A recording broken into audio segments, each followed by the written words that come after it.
Y bien, todas las miradas hoy en materia periodística en nuestro país están puestas en el Congreso de la Nación, donde se está debatiendo en estos momentos, continúa el proyecto de acuerdo con el Fondo Monetario Internacional de la República Argentina con el fondo. Para conocer más detalles acerca de este acuerdo, de cómo se está desarrollando en estos momentos este debate, estamos en comunicación a través de videollamada con el consultor y periodista Alberto Medina Méndez. Alberto Medina Méndez, ¿cómo le va? Bienvenido. Muy buenas noches en N9 Federal. Cuéntenos cuál es su opinión acerca de cómo se está desarrollando este debate en torno al proyecto de acuerdo con el FMI. Bueno, en primer lugar es saludable que el Congreso de la Nación haya tomado la posta y que se haya intentado este camino parlamentario, más allá de las cuestiones formales, porque también tiene significado político. No es lo mismo lograr un acuerdo con el Fondo Monetario Internacional desde un gobierno que hacerlo con una suerte de acuerdo político consensuado con lo que podría ser hoy el oficialismo y la oposición, porque todos sabemos que las políticas de mediano plazo son relevantes cuando uno tiene que trabajar con organismos multilaterales como el fondo, que no están solamente preocupados con lo que pasa hoy, sino también con lo que podría pasar en el futuro. Argentina suele ir de banquina en banquina y esto me parece que de alguna manera, el hecho que el Parlamento lo tome y más allá del debate y la discusión, finalmente seguramente vamos a llegar a un acuerdo consensuado y tendrá el aval parlamentario suficiente como para que este sea un acuerdo sostenible en el tiempo, ¿no? En el tiempo, hasta el 2036 estaríamos por este acuerdo ligados con el Fondo Monetario Internacional, pero ya comenzaron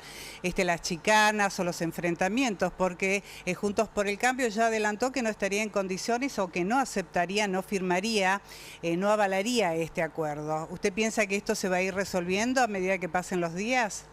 Sí, hay como instancias diferentes aquí, ¿no? Se podría aprobar una parte sustancial del acuerdo que tiene que ver en todo caso con el financiamiento. No se olviden que parte del acuerdo tiene que ver con que el Fondo Monetario Internacional proveería algunos fondos para que Argentina pudiera pagar los próximos vencimientos. Argentina está en una complicada situación con sus reservas en el Banco Central y tiene dificultades para pagar los próximos vencimientos.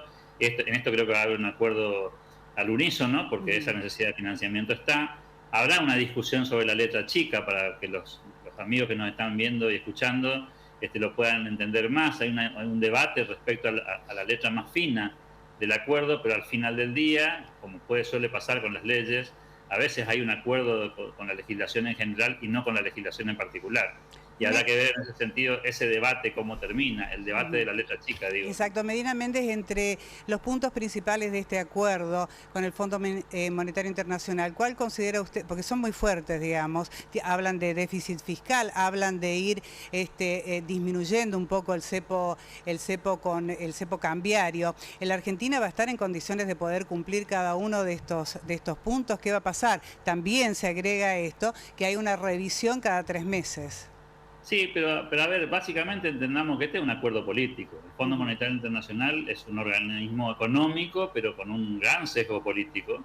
Y acá hay un acuerdo político que consiste en que no se va a pagar ahora. Es decir, que básicamente los pagos empezarían en el 2026 y eso significa un diferimiento bastante significativo de la cuestión de fondo que tiene que ver con la deuda, ¿no?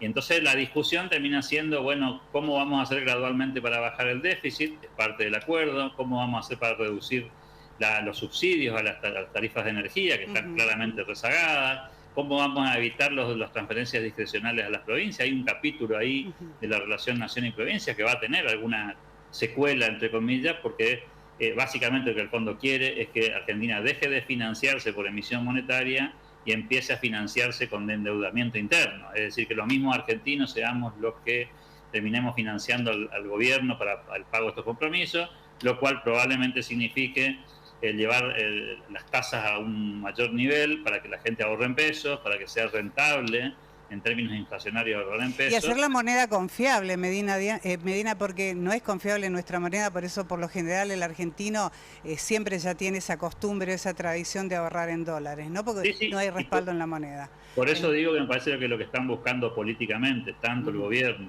también la oposición y por supuesto el Fondo Monetario Internacional, es abrir una especie de puente entre el presente y el futuro para que Argentina tenga el tiempo suficiente para reconstruirse, rearmarse y tener una economía más confiable que pueda crecer. En el cortísimo plazo aquí, me parece que lo que dicen los subtítulos ahí abajo, como en las películas, es que Argentina y el fondo saben perfectamente que Argentina no está en condiciones de llevar adelante pagos secuenciales de gran volumen en los próximos años, no solamente en los próximos meses. De la firma del acuerdo depende también el pago que tiene la República Argentina el próximo 22 de marzo. Así es, por eso es importante. O si no ingresamos a default.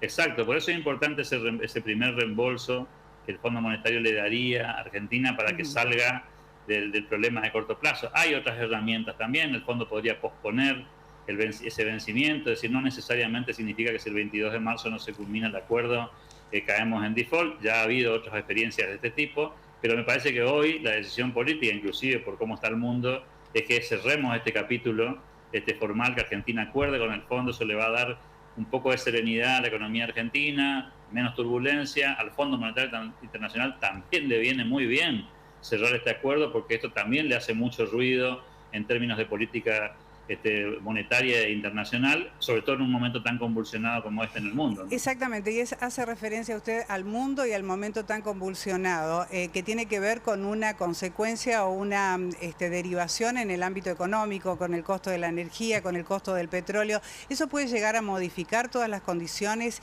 y el trabajo que va a hacer la República Argentina para tratar de cumplir con todos los puntos del acuerdo? El impacto de la guerra en Argentina es significativo. Tiene algunos puntos a favor, claramente, vinculado al precio de los commodities, pero también es cierto que Argentina es importador neto de petróleo y de energía en general, y eso lo pone en una situación bastante delicada, porque claro, hay insumos que va a costar mucho conseguir, no solamente un problema de precios, sino también de abastecimiento, y eso dependerá en definitiva de la extensión de la guerra, ¿no? Si se trata simplemente de una cuestión de semanas, probablemente el impacto sea menor, pero si esto se extiende en el tiempo, las consecuencias son impredecibles, no solamente para Argentina, sino para el mundo. Sí, totalmente. En este contexto, ¿qué importancia tiene que la República Argentina no tenga todavía aprobado el presupuesto para el año, el presupuesto general de la Nación? Y le quita previsibilidad, sobre todo a los actores económicos que están dispuestos a eventualmente invertir o apostar por el futuro o mirar a Argentina con un poco más de optimismo. Todos sabemos que reina un pesimismo generalizado en muchos actores económicos en la Argentina, que no tienen confianza no solamente en la marcha del presente, sino también en las posibilidades de futuro, porque no se trata solamente del gobierno, sino también de cierta desconfianza en que la oposición pudiera hacer un papel muy diferente al actual. Y eso ha detenido un montón de procesos de inversión internos en Argentina, ni le cuento de posibilidades de inversión extranjera. En ese contexto, esto de alguna manera devuelve un poco de serenidad, y si el presupuesto se aprueba eventualmente, aunque sea tardíamente, daría también un poco más de predecibilidad en términos de futuro. Eso me parece que va a ser el próximo paso, seguramente. Bueno, muy bien, Medina Méndez, le agradecemos muchísimo esta comunicación. Vamos a seguir de cerca todo lo que se realice en el Congreso, porque se tendría que aprobar el viernes para pasar a senadores, ¿no? ¿Así es? La expectativa es que se pueda culminar esta semana con esa primera etapa parlamentaria, y que probablemente la semana que viene esto termine, o eventualmente esta misma semana, si se logra acelerar el proceso. Creo que están apostando la mayoría de las fuerzas políticas, inclusive los opositores, a que este tema sea capítulo cerrado rápidamente, aunque haya discrepancias en la cuestión de la letra chica, ¿no? Perfecto. Alberto Medina Méndez, muchísimas gracias por su tiempo y por toda esta explicación que nos ha dado. Muchísimas gracias. Hasta pronto. Muy bien, seguimos en N9 Federal.